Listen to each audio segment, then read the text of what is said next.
श्री स्वामी समर्थ मैत्रिणींनो, आजची रेसिपी आहे आपला आंबट गोड सांबार, जो एका स्पेशल व्यक्तीने बनवलेला आहे. त्याचं नाव मी व्हिडिओच्या शेवटीला सांगेन.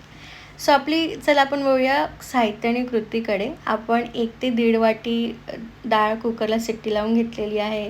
कांदे, टमाटर, शेवगाच्या शेंगा, अद्रक, लसूण, मिरची, चिंचेचा कोळ आणि आपण गूळ पण घालणार आहोत शेवटी.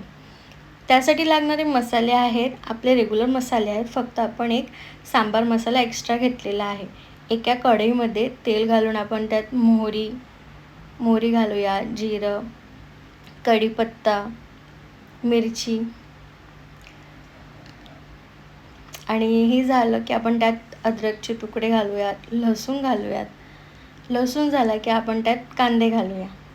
कांदे छान परतून घेऊया आणि ते सोनेरी होत आले की आपण त्यात हळद घालूया, मिरची घालूया, काश्मीरी लाल मिरची देखील घालूया रंग येण्यासाठी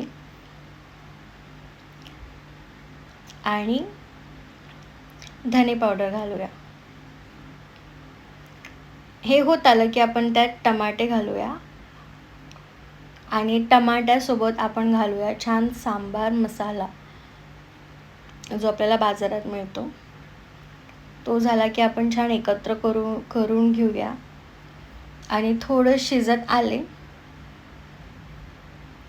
व्यवस्थित एकत्र करून घेऊया. थोडं शिजलं की आपण त्यात घालूया शेवग्याच्या शेंगा आणि त्याचं पाणी, स्टॉक शेवग्याच्या शेंगाचं.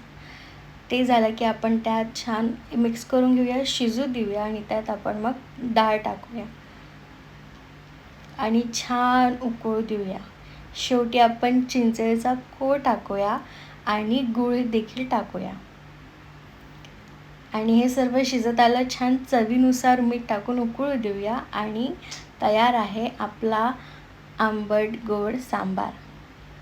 मस्त इडलीसोबत खूप छान लागला होता. हा मस्त झालेला आहे आणि हा बनवलेला आहे आमच्या यांनी, म्हणजे माझ्या मिस्टरांनी. थँक्यू.